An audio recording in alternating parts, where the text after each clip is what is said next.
नमस्कार साथियों, स्वागत है आप सभी का।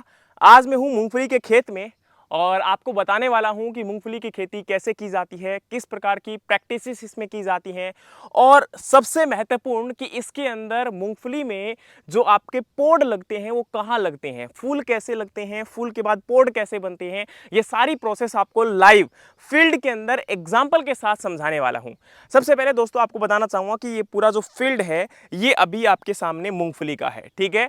मूंगफली यानी कि आपका ग्राउंडनट अरेकिस हाइपोजिया और इसकी खेती खरीफ सीजन में की जाती है, यानी कि अप्रोक्सीमेटली कह सकते हो लास्ट फोर्टनाइट ऑफ जून और फर्स्ट फोर्टनाइट ऑफ जुलाई के अंदर इसकी जो है सोइंग कर दी जाती है और उसके बाद इसकी हार्वेस्टिंग अभी सितंबर के फर्स्ट वीक में कर ली जाएगी। अभी प्रेजेंट टाइम में जिस फील्ड को आप लोग देख पा रहे हो ये क्रॉप अप्रोक्सीमेटली 20 दिन के बाद इसको हार्वेस्ट किया जाने वाला है। अब अगर हम बात करें तो अभी प्रेजेंट टाइम में आप लोग देख सकते हो कि ये जो क्रॉप है इसके अंदर अप्रोक्सीमेटली फ्लावर जो है वो कंप्लीट हो चुका है, लेकिन फिर भी कुछ जगह पर मैं आपको फ्लावर दिखाना चाहूँगा। आप लोग देख सकते हैं कि इसका येलो कलर का फ्लावर ये कुछ ऐसा होता है, ठीक है। प्लीज़ एक बार बिल्कुल नज़दीक से दिखा दीजिए सो दैट आइडेंटिफाई हो जाए। ये आपका यहाँ पर फ्लावर है पूरा का पूरा और अब इस फ्लावर के अंदर पोलिनेशन होने के बाद मतलब इसका जो परागकण है वो आपका ट्रांसफर होने के बाद पोलन के उसके बाद इसमें आपके पोड बनते हैं। पोड मतलब क्या होता है ये देखिए, ये आपका फ्लावर ही था और फ्लावर से यहाँ पर ये क्या बन गया, एक पोड बन गया और ये हमारे पोड हैं, आप लोग देख सकते हैं। इन पोड को ही हम लोग बोलते हैं आपका जो है यानी कि ये कंटिन्यूमा स्ट्रक्चर होता है, पैगिंग बोलते हैं इसको। और ये पैग होते हैं जो कि आपकी सोइल में क्या करते हैं, पेनेट्रेट करते हैं। बोलोगे सर सोइल में कैसे पेनेट्रेट करेंगे और क्या बनेगा, तो देखिए मैं यहाँ पर आपको दिखाता हूँ। ये देखिए ये यहाँ पर काफ़ी पोड पैग हैं जो कि इनिशिएट हो चुके हैं और अब आपका इसका जो है ये इस प्रकार से अंदर लगते हैं और इनके यहाँ पर इस प्रकार से पोड बनते हैं। और ये आप लोग देख सकते हैं जो मूंगफली आप लोग खाते हैं उसका फॉर्मेशन इस प्रकार से हुआ है इसी सोइल के अंदर, ठीक है। और इसमें आप लोग देख सकते हो यहाँ पर क्या बन रहा है, आपका ये कर्नल इसके अंदर फॉर्मेशन हो रहा है, ठीक है। तो आपका यहाँ पर क्या रहा, ये आपके पैग बने और पैग बनने के बाद ये आपका पोड जो है इसके अंदर बनेगा, किसके अंदर, सोइल में, ठीक है। तो यहाँ पर आप लोगों को मैं दिखाना चाहूँगा कि किस प्रकार से, ये देखिए अब यहाँ इस प्रकार से ये पोड आपके फॉर्मेशन होते हैं और सोइल के अंदर, इसीलिए इसका कवरिंग बहुत जरूरी होता है।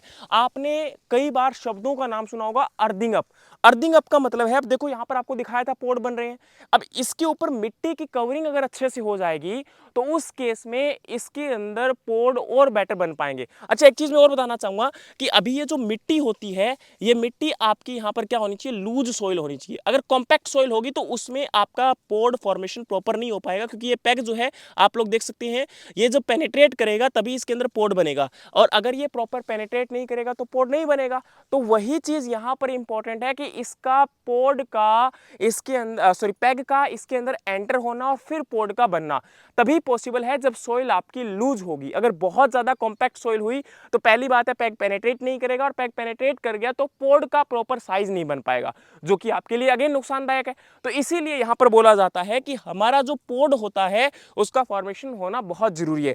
अच्छा कई बार हम लोग देखते हैं कि मूंगफली अंदर से खाली निकल जाती है, मतलब ये मूंगफली अंदर बनी हुई नहीं होती, कर्नल अंदर से खाली होता है, उस टाइम पर इसको हम लोग बोलते हैं पॉपिंग। और पॉपिंग हमेशा ध्यान रखना कि कैल्शियम की डेफिशिएंसी की वजह से होती है, मतलब सोइल में मिट्टी में अगर कैल्शियम प्रॉपर नहीं होगा तो उस केस में इसमें आपकी डेफिशिएंसी देखने को मिलेगी। और कैल्शियम की डेफिशिएंसी को पूरा करने के लिए चूना अप्लाई किया जा सकता है फील्ड के अंदर। सेकंड थिंग मैं आपको बताना चाहूंगा कि आपकी जो ये क्या बोलते हैं मूंगफली की जो क्रॉप है, ग्राउंडनट क्रॉप है, ये एक लेग्यूम क्रॉप भी है और ऑयल सीड क्रॉप भी है। तो लेग्यूम होने के कारण इसमें फास्फोरस की रिक्वायरमेंट ज्यादा होती है। आप सब लोग जानते हैं कि लेग्यूम क्रॉप के अंदर फास्फोरस ज्यादा अप्लाई किया जाता है। और दूसरी तरफ ये ऑयल सीड होने के कारण इसमें सल्फर की रिक्वायरमेंट भी ज्यादा होती है, यानी कि सल्फर फर्टिलाइजर का टाइम टू टाइम अप्लाई किया जाए। तो आप लोगों को पता होना चाहिए कि इसके अंदर जो येलोनेस ऑफ लीफ है यहाँ पर, ये कहीं ना कहीं यही एक वजह रही है, ज्यादा इसका कारण बड़ा नहीं है ना। तो ये आपको पता होना चाहिए कि इसके अंदर कई कारणों की वजह से कई चीजें जो समस्याएं आती है उनको हमें पहले रिजोल्व आउट करना पड़ेगा, यानी कि time to time management, time to time practices, इनको अगर हम फॉलो करेंगे तो एक बेटर प्रोडक्शन लिया जा सकता है। अच्छा एक मैं बताना और चाहूंगा कि ग्राउंडनट के अंदर दो प्रकार की वैरायटीज होती हैं, एक बंच टाइप होती है, एक स्प्रेडिंग टाइप होती है। बंच टाइप में स्पेसिंग आपकी ज्यादा रखी जाती है, सॉरी, बंच टाइप में स्पेसिंग कम रखी जाती है और स्प्रेडिंग में स्पेसिंग आपकी बहुत ज्यादा होती है। और उसी के अकॉर्डिंग स्प्रेडिंग के अंदर सीड रेट होता है 80 से 100 किलोग्राम के बीच में, और आपका यहाँ पर बंच के अंदर सीड रेट होता है आपका अप्रोक्सीमेटली 100 से 120 किलोग्राम के बीच में। यानी कि वहां पर आपका seed rate according to spacing requirement हो जाएगा। और अब यहाँ पर इंपॉर्टेंट है कि जो मूंगफली हम लोग कई बार खाते हैं तो ये कड़वी निकलती है ना, होता है ना, कई बार ये मूंगफली हमने खाई और बहुत ज्यादा कड़वापन आ गया। तो उस कड़वेपन का कारण होता है कि मूंगफली के अंदर आपका एक फंगस अटैक कर देती है जिसको हम बोलते हैं एस्परजिलस फ्लेवस, और उसकी वजह से उसमें कड़वापन आ जाता है एक टॉक्सिन प्रोड्यूस होने के कारण, और उस टॉक्सिन का नाम होता है एफ्लाटॉक्सिन। तो वो यहाँ पर जरूरी है कि इसकी टाइम टू टाइम केयर की जाए, इवन दो नॉट ड्यूरिंग इसके हार्वेस्टिंग, बल्कि उसके बाद में जब हम हार्वेस्टिंग करने के बाद स्टोरेज करते हैं तब भी प्रॉपर इसकी स्टोरेज की रिक्वायरमेंट जो है हमें कंडीशन मतलब प्रॉपर मॉइस्चर रिमूव करके फिर ही इसको स्टोर करना चाहिए। और बाकी आप लोगों को समझ में आ रहा होगा कि फील्ड है और फील्ड के अंदर बहुत सारे आपके वीड ग्रो कर चुके हैं, लेकिन आपकी ग्राउंडनट की जो क्रॉप होती है वो क्या होती है, एक है यहाँ पर इसको कवर क्रॉप की फॉर्म में बोला जाता है। कवर क्रॉप क्यों बोला जाता है, क्योंकि ये ग्रोथ काफी फास्ट करती है।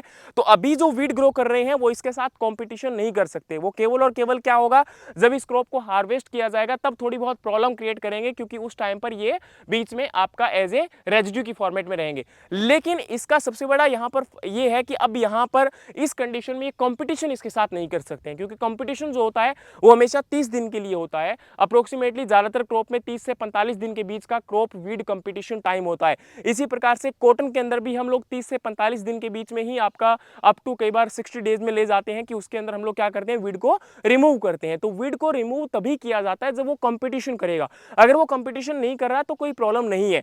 दूसरी बात अगर हम बात करें तो वीड को हमेशा मैनेजमेंट करने की कोशिश की जाती है, और उसमें कोशिश की जाती है कि जैसे ये कवर क्रॉप आपकी होती है या फिर हम लोग क्रॉप जो आपका एक प्रकार से रोटेशन होता है उसको फॉलो किया जाता है। तो क्रॉप रोटेशन बहुत जरूरी होता है, जिसकी वजह से पॉसिबल किया जाए कि यहां पर आपका ज्यादा से ज्यादा नंबर ऑफ क्रॉप को हम लोग रोटेशन में लेकर आए, ताकि सॉइल की फर्टिलिटी प्रोडक्टिविटी बनी रहे, और एज वेल एज उस सॉइल के अंदर एक बेटर प्रोडक्शन आने वाले टाइम में किया जा सके, और उसके अंदर एक जो आपका बायोलॉजिकल सिस्टम होता है, बायोलॉजिकल साइकिल होता है, इकोलॉजिकल साइकिल होता है, वो मेंटेन रहे। ठीक है, उसके लिए किया जाता है। बाकी आपकी ग्राउंडनट की क्रॉप है, इसके अंदर मेजर जो डिजीज आते हैं वो अर्ली लीफ स्पॉट और यहाँ पर लेट लीफ स्पॉट आते हैं, जो कि इसके अंदर अभी प्रेजेंट टाइम में नहीं आया था।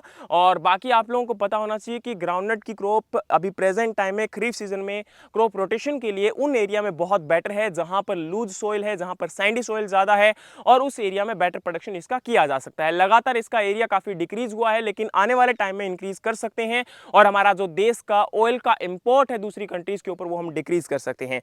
अभी तक के लिए इतना ही। आने वाली वीडियोस में और भी बहुत कुछ जानने की कोशिश करेंगे। हमारे चैनल पर बने रहिएगा। Thank you so much. Have a great day. जय हिंद, जय भारत।